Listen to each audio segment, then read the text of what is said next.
तो सबसे पहला ये है कि रिफ्रैक्शन हम कब, what is the refraction of light.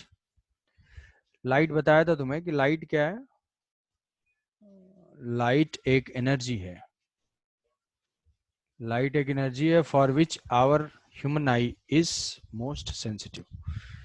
तो लाइट एक एनर्जी है जिसके लिए हमारी आईज जो है बहुत ही सेंसिटिव है। ये जो है एक इलेक्ट्रोमैग्नेटिक वेव का स्पेक्ट्रम होता है। ये इलेक्ट्रोमैग्नेटिक वेव क्या है, टोटल जो भी लाइट एनर्जी है या टोटल एनर्जी को हम अगर वेवलेंथ के इंक्रीजिंग डिक्रीजिंग ऑर्डर में रखते हैं तो वो जो है एक स्पेक्ट्रम का फॉर्मेशन करता है। और स्पेक्ट्रम का ऑर्डर बताया होगा जो कि तुम्हें याद नहीं होगा, वो था gamma, X rays, ultraviolet, visible, infrared, microwave and radio wave, XUV, IMR। तो ये जो है डिक्रीजिंग एनर्जी है। सबसे हाईएस्ट एनर्जी कौन सी होती है, गामा रेज।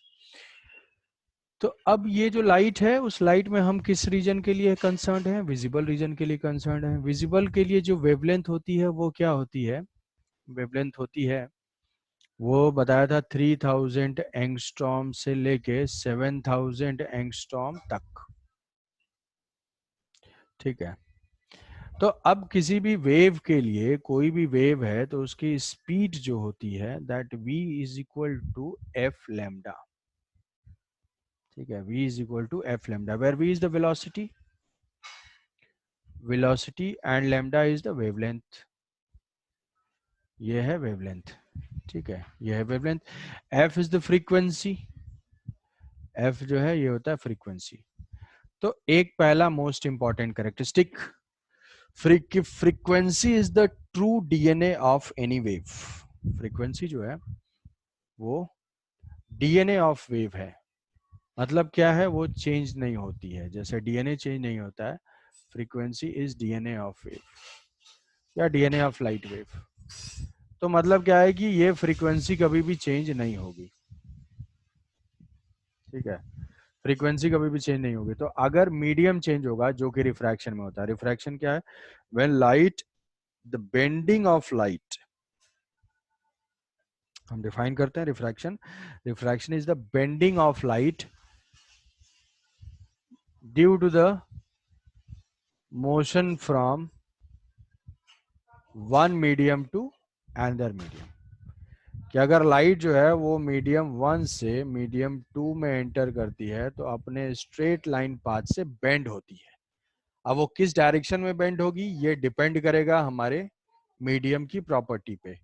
मीडियम की कौन सी प्रॉपर्टी पे, तो मीडियम की हम एक प्रॉपर्टी डिफाइन करते हैं, वो होती है रिफ्रैक्टिव इंडेक्स। तो रिफ्रैक्टिव इंडेक्स ये है रिफ्रैक्टिव इंडेक्स। रिफ्रैक्टिव इंडेक्स के लिए हमारा सिंबल है mu, and this mu is equal to speed of light, SOL is the speed of light in vacuum divided by speed of light in medium, the speed of light in vacuum divided by speed of light in medium। ठीक है, तो इसको हम लिख लेंगे mu is equal to C divided by V। ये है। ठीक है, इस रिफ्रैक्टिव इंडेक्स को हम कभी कभी एब्सोल्यूट रिफ्रैक्टिव इंडेक्स भी बोलते हैं। ये बात आई समझ में। तो ये जो किसी भी मीडियम में जो स्पीड ऑफ लाइट होती है वो जनरली, ये c क्या है, c is the speed of light in vacuum. इस c की वैल्यू कितनी होती है, क्यों सोम, 3 इंटू 10⁸ मीटर पर सेकेंड। बाकी किसी में ये जो स्पीड है वो कम होती है इससे। तो हम इसको क्या बोल सकते हैं कि जो म्यू है, mu is always greater than 1। बात समझ में आई, ये समझ पाया भाई। तो मीडियम अगर चेंज होता है तो लाइट की स्पीड जो है वो चेंज हो जाएगी। लाइट की जो स्पीड है वो चेंज हो जाएगी। तो जैसे मान लो कि लाइट जो है एक मीडियम से, अरे ये कौन आया भाई, तनय। हाँ ठीक है। Yes sir. तो यहाँ पे कि अगर मीडियम चेंज होता है, लाइट जो है एक मीडियम से दूसरे मीडियम में एंटर करती है, तो इसका जो है रिफ्रैक्टिव इंडेक्स है म्यू 1 और इसका है रिफ्रैक्टिव म्यू 2। म्यू 1 म्यू 2 क्या है? Optical property. ऑप्टिकल प्रॉपर्टी कैसे मेजर करते हैं? Speed of light in vacuum divided by speed of light in medium. तो यहाँ से हम जब डिफाइन करेंगे, तो यहाँ से यहाँ लाइट एंटर करती है 1 से 2 में, तो 1 से 2 में जब स्पीड होगी, मान लो मीडियम 1 में क्या स्पीड होगी? v1 is equal to C divided by mu 1। Medium 2 में स्पीड क्या होगी? v2 is equal to C divided by mu 2, इसी फॉर्मूले से c बाई v। तो स्पीड तो डिफरेंट डिफरेंट होगी, तो अभी ये स्पीड ऑफ वेव वाला फॉर्मूला है, v is equal to F lambda, v is equal to F lambda. तो अगर स्पीड डिफरेंट होगी तो क्या चेंज होगा? वेवलेंथ चेंज होगी, ठीक है। फ्रीक्वेंसी कभी भी चेंज नहीं होगी। तो ऐसा क्वेश्चन आ सकता है कि during refraction frequency of the wave changes और वेवलेंथ चेंजेस। तो हमें समझ में आना चाहिए कि frequency is the DNA of light और wave. frequency never changes, frequency always remains constant, so if velocity changes then accordingly wavelength will change, ठीक है। तो frequency will never change, velocity will change, wavelength will change। तो पहला point ये है। तो refraction को तो हमने यही चीज लिखा हुआ है कि स्पीड एंड वेवलेंथ चेंजेस,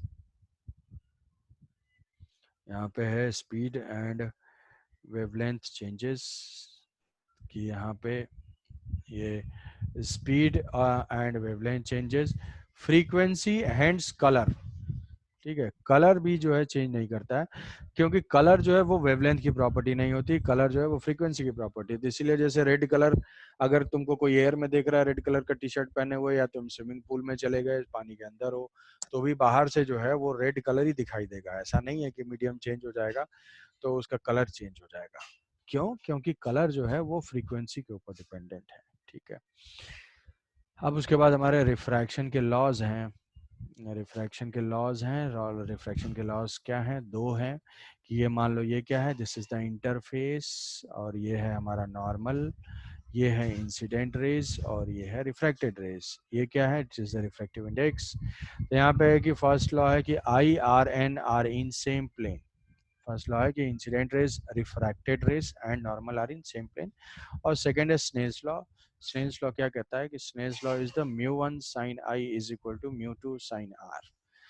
तो म्यू 1 फर्स्ट मीडियम का, आई और आर क्या है? I is the angle with the normal, ये नॉर्मल और इसके बीच का एंगल है, तो ये है आर।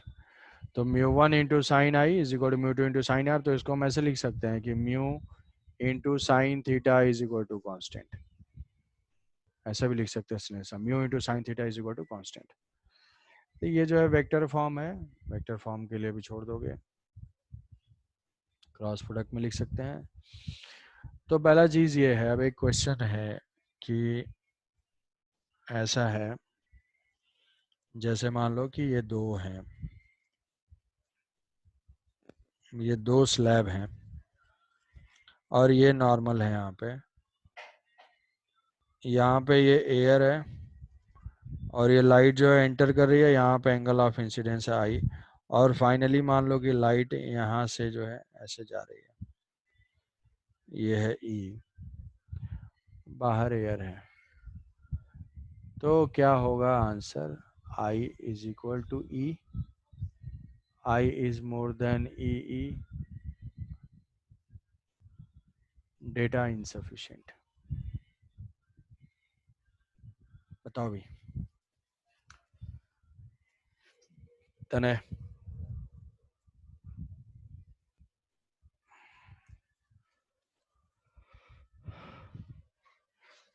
क्या लग रहा है? क्या लग रहा है ये तो बताओ।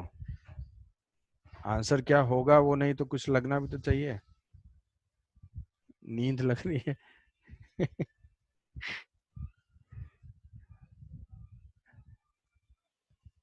तने बताओ आंसर।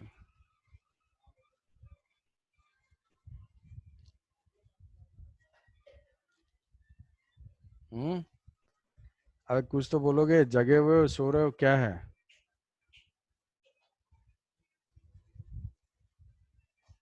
सॉरी, यस सर, बता सकते हैं? हैं?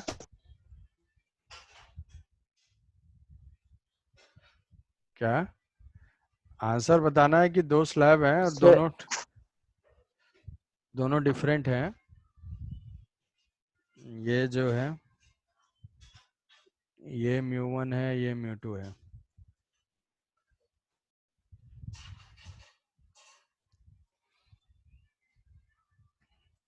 तो I और E,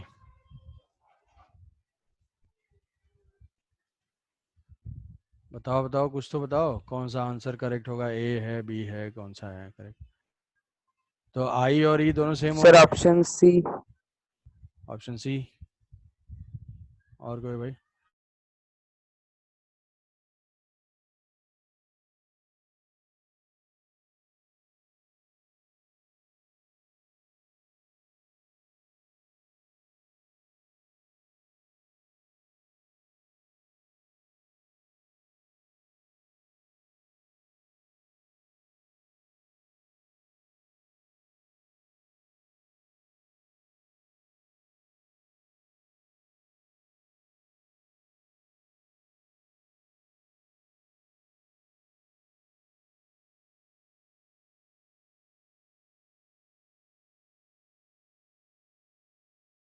और कोई आंसर?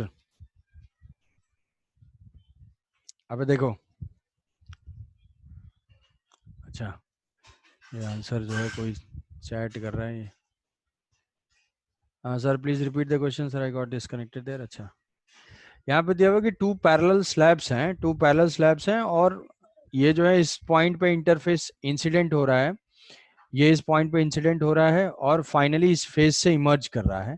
यहाँ पे angle of incidence is equal to E, यहाँ पे angle of emergence is equal to E. तो हमें बताना है कि क्या आई और ई सेम होंगे, आई ग्रेटर होगा, आई लेस होगा, या डेटा इनसफिशियंट है। ठीक है,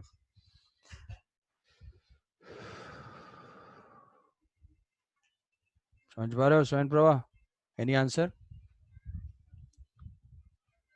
नहीं,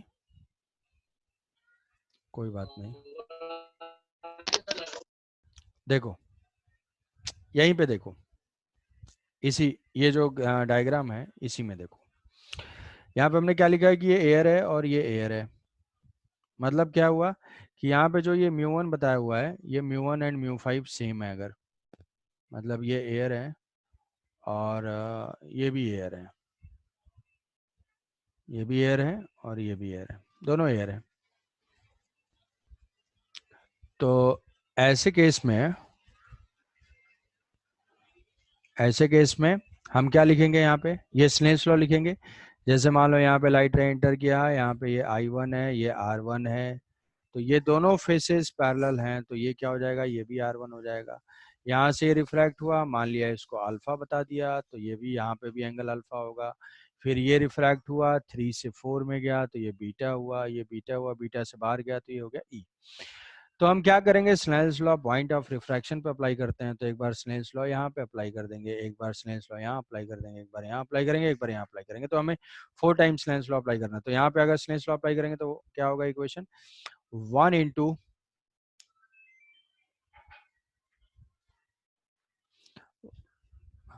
1 into sine I is equal to μ2। देखो μ1 की वैल्यू 1 ले लिया है, सेम मीडियम में मर्ज करा, μ2 into sine R1, sign R1।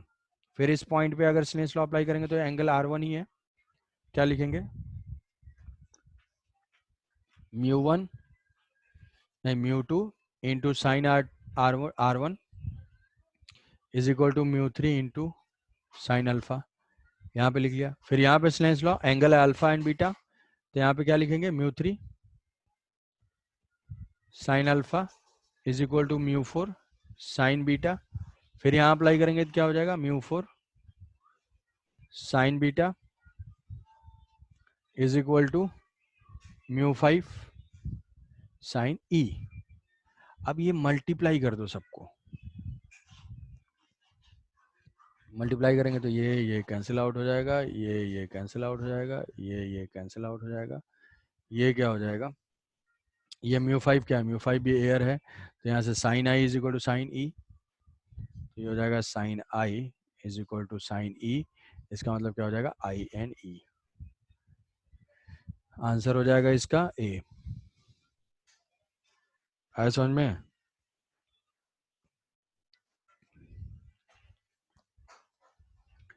कि लाइट अगर कभी भी सेम मीडियम में इमर्ज करती है पैरेलल फेस के लिए, ओनली पैरेलल फेस के लिए, तो एंगल ऑफ इंसिडेंस और एंगल ऑफ इमर्जेंस दोनों सेम होंगे। कोई डाउट इसमें बताओ जल्दी। सोम समझ पाए? Yes sir.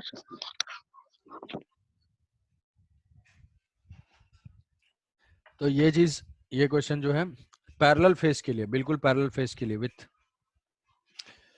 Word of caution ये समझना है कि सपोज करो कि ये प्रिज्म है और ये प्रिज्म है, यहाँ पे लाइट इंसिडेंट हो रही है, ये एंगल आई और यहाँ से इमर्ज कर रहा है, ये है ई। तो यहाँ पे भी एयर है और यहाँ पे भी एयर है, और अगर तुम ये पॉइंट अप्लाई कर देते हो कि अच्छा ठीक है यहाँ से गया, यहाँ से आया, सेम मीडियम में तो गया, तो जैसा यहाँ पे था वैसे यहाँ पे होगा, नहीं नहीं यहाँ पे ऐसा नहीं होगा, यहाँ पे पैरेलल फेस नहीं है। ठीक है, तो कोई कंफ्यूज कराए तो ये कंफ्यूज मत हो जाना, यहाँ पे पैरेलल फेस नहीं है। ये सिर्फ रिजल्ट किसके लिए है? पैरेलल फेस के लिए है। तो अगर सेम मीडियम में इमर्ज करेगा तो दूसरा पॉइंट हम इसी को बोल सकते दूसरा पॉइंट इसी को हम बोल सकते हैं, क्या बोल सकते हैं कि सपोज करो कि ये दो स्लैब हैं और ये रिफ्रैक्टिव इंडेक्स है, μ1 है, μ2 है, μ3 है एंड μ4 है, और लाइट यहाँ पे इंसिडेंट हो रही है, ऐसे घूमते हुए ऐसे गई, और ये जो है केवीपीवाई का क्वेश्चन है, if angle I is equal to angle E, तो इसका मतलब हम ये डायरेक्टली बोल सकते हैं कि एंगल तभी सेम होते हैं जब ये मीडियम सेम होते हैं। तो क्या हो जाएगा, 10 μ1 इज इक्वल टू μ4। तो ये दोनों क्वेश्चन जो है आए हुए हैं। आई बात समझ में सबको? तो ये तो भाई स्नेल्स लॉ के ऊपर क्वेश्चंस था। स्नेल्स लॉ के ऊपर क्वेश्चन था। अब दूसरा सिंपल सा क्वेश्चन ऐसा आ सकता है। तो अच्छा, रिफ्रैक्टिव इंडेक्स होते क्या है? रिफ्रैक्टिव इंडेक्स जो है, refractive index of water is equal to 4/3 refractive index of glass is equal to 3/2। Highest जो रिफ्रैक्टिव इंडेक्स होता है दैट इज फॉर डायमंड, वो जो है 2.4 या 2.5 के अराउंड होता है, 2.42 के अराउंड। तो हाईएस्ट रिफ्रैक्टिव इंडेक्स होता है डायमंड का। तो ये जनरल जो है ये याद रखना है हमें यूज करने के लिए। अब दूसरा है, नेक्स्ट है image formation of image due to refraction. तो ये हमारा कॉमन ऑब्जर्वेशन है, इसको हम बोलते हैं एपरेंट डेप्थ। इसी पे हम बोलते हैं एपरेंट डेप्थ। एपरेंट डेप्थ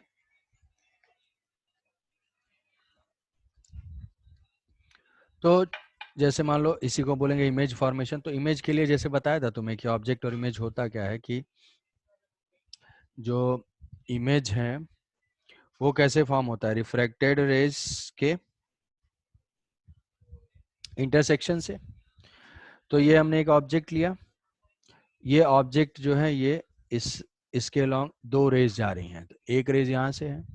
ये कैसा ऑब्जेक्ट है? ये रियल ऑब्जेक्ट है, क्योंकि यहीं से रेज ओरिजिनेट हो रही हैं, फिर ये एंटर कर रहा है।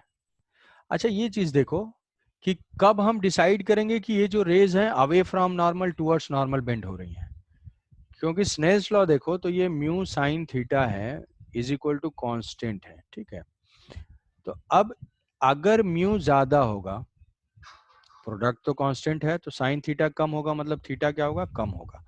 मतलब अगर डेंसर मीडियम में लाइट रे एंटर करेगी, डेंसर में, तो ये एंगल डिक्रीज करेगा। एंगल डिक्रीज करने का मतलब है ये किधर जाएगा, टूवर्ड्स नॉर्मल।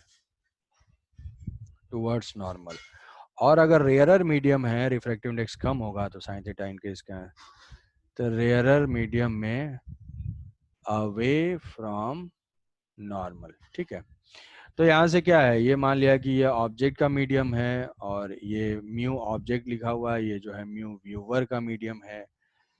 तो एक रेज हम कंसीडर करते हैं कि ये जा रही है और ये मान लेते हैं रेयरर है। इस रे डायग्राम के अकॉर्डिंग क्या है कि ये रेयरर है, तो ये अवे फ्रॉम नॉर्मल बेंड होगी। तो हम क्या करेंगे, अब हमें इमेज लोकेट करना है, तो ये इमेज होगा। तो इस ऑब्जेक्ट का आप जो भी यहाँ पे देख रहा होगा, जो भी यहाँ से देख रहा होगा, ये उसकी आईज है, ठीक है। अब ये मत सोचना इतनी बड़ी आई, इतनी बड़ी आई नहीं है, ये एल जो है ये बहुत ही स्मॉल है, मतलब ये ऑलमोस्ट बहुत ही दोनों क्लोज हैं, बहुत क्लोज हैं, बट डायग्राम में हमने ऐसा दिखा हुआ है।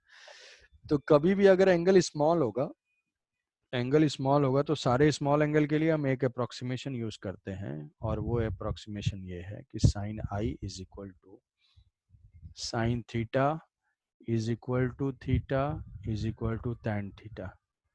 जैसे फॉर एग्जांपल हम जो भी है इसमें यूज करते हैं, जैसे साइन जीरो ले लो, एंगल जितना ही स्मॉल है तो sine theta is equal to theta is equal to tan theta. क्योंकि अगर एंगल बहुत स्मॉल होगा तो ऐसा ट्रायंगल सोचो, ये जो ट्रायंगल है, ये ट्रायंगल है, ये थीटा है, तो ये मान लिया कि ये बेस है, ये हाइट है, तो और ये मान लिया ये एल है, तो हाइपोटेनस की लेंथ है, तो मान लो टैन थीटा क्या होगा, टैन थीटा हो जाएगा एच बाई बी, और sine theta is equal to H by L. तो अगर ये एंगल बहुत ही स्मॉल होगा तो ऑलमोस्ट एल और बी क्या होंगे, सेम ही होंगे, तो साइन थीटा और टैन थीटा स्मॉल एंगल के लिए सेम होंगे। एक अप्रोक्सीमेशन बिल्कुल रट लेना है कि फॉर एंगल स्मॉल, ऑप्टिक्स में या इसमें लाइट चैप्टर में बहुत ही ज़्यादा यूजफुल है। तो अब यहाँ पे रिफ्रैक्शन है, यहाँ पे रिफ्रैक्शन में स्नेल्स लॉ अप्लाई करो। स्नेल्स लॉ क्या हो जाएगा, ये है एंगल आई और ये है एंगल आर, तो ये ज्योमेट्री से ये भी एंगल आई हो जाएगा और ये एंगल जो है आर हो जाएगा। तो अगर स्नेल्स लॉ हम अप्लाई करते हैं तो ये आ जाता है mu O tan I is equal to mu v tan r. Tan I is equal to what? Tan I is equal to L divided by NO, ये normal NO, mu v tan r, tan r is equal to L divided by NI, ये L L cancel out हो जाएगा, तो effectively क्या आ जाएगा ये NI, तो ये हो जाएगा हमारा म्यू डिवाइडेड बाई NI, या ऐसे देख लो NI by mu viewer is equal to NO divided by mu O observer का। तो ये क्या है, ये जो है NI क्या है, क्या ये अपेरेंट डेप्थ है, जैसे मान लो वाटर में कोई कॉइन रखा हुआ है, वाटर के कंटेनर के बेस में अगर कोई कॉइन है, तुम ऊपर से देख रहे हो एग्जैक्टली नॉर्मली, तो मान लो कि वो 10 सेंटीमीटर पे या 20-30 सेंटीमीटर पे है, तो क्या हमें ये हो जाएगी इसकी इंटरफेस से डेप्थ, जिसको हम बोलेंगे एक्चुअल डेप्थ, और ये हमें अपीयर होगा, क्यों अपीयर हो रहा है ऐसा, रिफ्रैक्शन की वजह से, तो ये हो जाएगी अपरेंट डेप्थ। तो अपरेंट डेप्थ यहाँ पे देखोगे क्या है, अपरेंट डेप्थ है this divided by mu v, मतलब व्यूवर का, मतलब ये क्या है, ये है हमारा एयर, और इसको अगर हम ले लेते हैं म्यू, तो हमारा फॉर्मूला क्या हो जाएगा, d apparent is equal to जो एक्चुअल डी है, एक्चुअल डी है, ये एन आई क्या है अपरेंट डेप्थ, म्यू व्यूवर क्या है वो है 1, ये है 1, ये म्यू ऑब्जेक्ट क्या है, ये है म्यू, और ओ एन है एक्चुअल डेप्थ, तो डी बाई म्यू। तो तुम्हें पता है कि म्यू ग्रेटर देन 1 होता है, तो अगर 1 क्वांटिटी डी अपरेंट क्या हो जाएगा, कम हो जाएगा। तो ऐसा चीज़ एक्सपीरियंस किया होगा कि जो बकेट का बॉटम है वो थोड़ा सा हमें शिफ्टेड दिखता है ऊपर, वो शिफ्टेड क्या होता है, वो क्यों, वो क्या दिखता है हमें, अपरेंट डेप्थ दिखती है। समझ पा रहे हो भाई, क्यों? ये फॉर्मूला याद रहेगा, d apparent is equal to d divided by mu, d apparent is equal to d divided by mu, ये फॉर्मूला जो है बिल्कुल,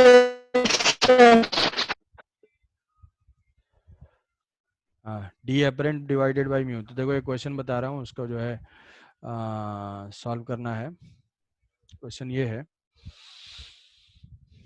कि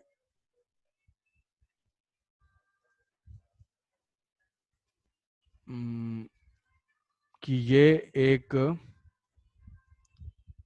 ग्लास का क्यूब है, ठीक है, ग्लास का क्यूब है, और इसमें इसमें एक ब्लैक स्पॉट है, और वो ब्लैक स्पॉट अगर हम एक साइड से देखते हैं, ये ग्लास का क्यूब है, if it is observed from one face it appears at 3 centimeter. If it is viewed from one side, it appears at 3 centimeter. And if it is observed from other side, it appears other side, it appears 9 centimeter. If it appears from one side, it is appeared from other side, the 3 centimeter and 9 centimeter. Then what is the actual dimension of cube? इस cube की actual dimension क्या होगी?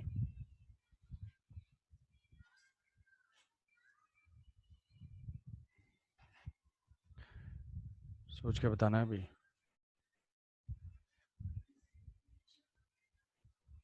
ये आयुष्मान तनय, तुम लोग late क्यों हो गए भाई?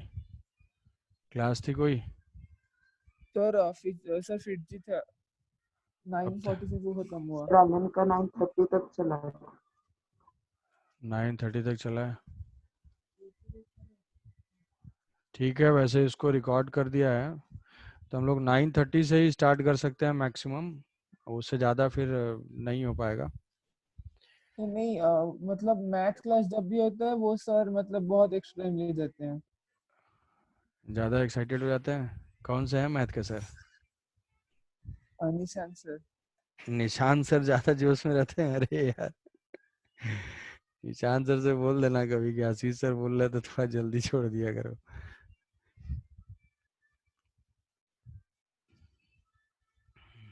निशांत सर के इमोशंस को थोड़ा कंट्रोल कर दो, ठीक है? कोई बात नहीं, उनसे बोल दिया करो कि सर जो है क्लास व्लास रहती है, कभी पर्सनली उनको मैसेज कर दो। ट्यूसडे को बोल रहे थे सर कि छोड़ दीजिए सर थोड़ा। ठीक है सर। नहीं, एक्चुअल टाइमिंग क्या है तुम्हारी? टाइमिंग क्या है क्लासेस की? भाई बाकी लोग सर 7:30 से 9। 7:30 से 9 ही है ना? हाँ तो लेकिन ट्यूसडे मतलब मैथ्स रहता है वो बहुत एक्स्ट्रा, कभी कभी 9:30, कभी कभी 10, कभी कभी 9:45 वैसे करते हैं। अच्छा, सिर्फ ट्यूसडे को? तो कभी उनको बोल दिया करो कि सर वो आशीष सर बोले हैं कि बोलने के लिए कि 9:15 तक हो सके तो छोड़ दीजिए। पर्सनली बोलना, क्लास में मत बोलना। तो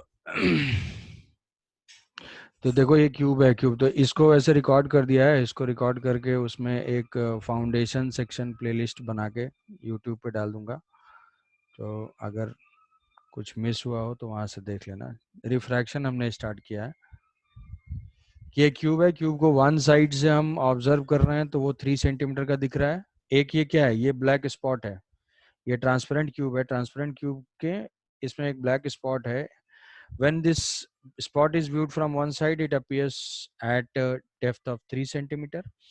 When it is viewed from other side, it observes 9. It appears 9 centimeter. तो appear जो हो रहा है वो क्या है? Apparent depth.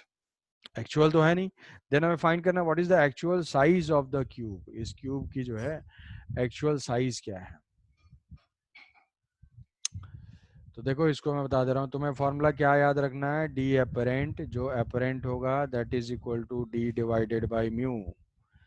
जैसे मान लो ये बकेट है, ये लिक्विड है, ऐसा क्वेश्चन दिया है कि इसमें कॉइन में एक कॉइन प्लेस्ड है और यहाँ से हम देखते हैं, और ये मान लो इसकी लेंथ है 10 सेंटीमीटर, इस लिक्विड का रिफ्रैक्टिव इंडेक्स है म्यू इज इक्वल टू 2। तो ये हमें कितनी हाइट पे अपीयर होगा, that is called apparent depth. Apparent मतलब हमें अपीयर ही हो रहा है, वैसा एक्चुअल में वो है नहीं।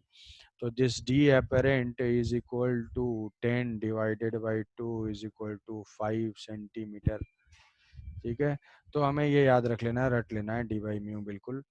तो अब यहाँ पे हम देखेंगे तो हम मान लेंगे कि इस क्यूब की थिकनेस जो है वो टी है। तो ये मान लिया कि ये है एक्स और ये है वाई। अब यहाँ पे ग्लास दिया हुआ है, रिफ्रैक्टिव इंडेक्स तो गिवन नहीं है, तो हमें क्या करना है? ग्लास का रिफ्रैक्टिव इंडेक्स बिल्कुल याद रखना है, कहीं गिवन नहीं है तो इसको यूज कर लेना है। तो x divided by actual depth is x divided by 3/2 is equal to 3। तो यहाँ से x की वैल्यू क्या आ जाएगी? 9/2। 9/2 और सिमिलरली जो है सेकंड होगा ये y जो है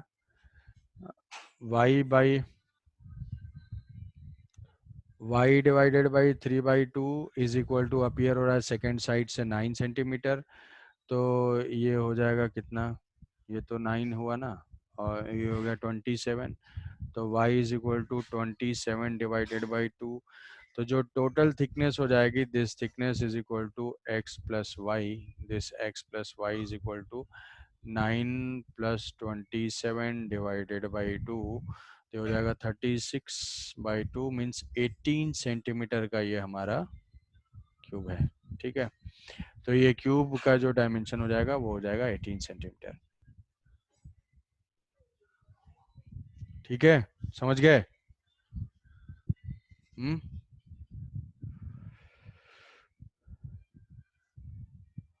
स्वयं प्रभा आया समझ में?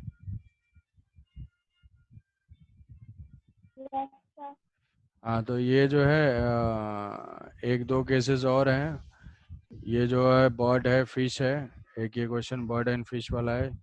ये नोट्स मैं डाल दूंगा ग्रुप पे, ये नोट्स को थोड़ा सा रीड करोगे भाई, ये ज़रूरी है। तो आज हमने रिफ्रैक्शन पढ़ा, हम पढ़ रहे थे reflection, but light, rays, beam, object image, ये सारा कुछ पढ़ने के बाद थोड़ा सा नोट्स को कन्वर्ट करने में प्रॉब्लम हो गई और वो हो नहीं पाया। तो ये रिफ्रैक्शन हमने स्टार्ट किया, ये रिफ्रैक्शन का ये पोर्शन ख़त्म कर लेंगे तो फिर हम रिफ्लेक्शन पे स्टार्ट करेंगे। ठीक है, तो रिफ्रैक्शन की properties, what is refraction, what are the laws, refractive index क्या है, what is absolute refractive index, frequency, ये सारा कुछ। और ये हमने 2 क्वेश्चन किए और 2 क्वेश्चन के बाद फिर इमेज फॉर्मेशन, अपरेंट डेप्थ। तो आज की क्लास में हम इतना ही रखते हैं। नेक्स्ट क्लास में हम ये पैरेलल स्लैब और थोड़ा सा और कुछ क्वेश्चन सॉल्व करेंगे रिफ्रैक्शन को अप्लाई करके। उसके बाद फिर से हम रिफ्लेक्शन, ये ग्लास स्लैब लैब पढ़ेंगे, रिफ्लेक्शन पढ़ेंगे। ठीक है, चलो नेक्स्ट क्लास के टाइमिंग में अगर 9:15 पे रहे तो किसी को कोई इशू नहीं है ना? थर्सडे है,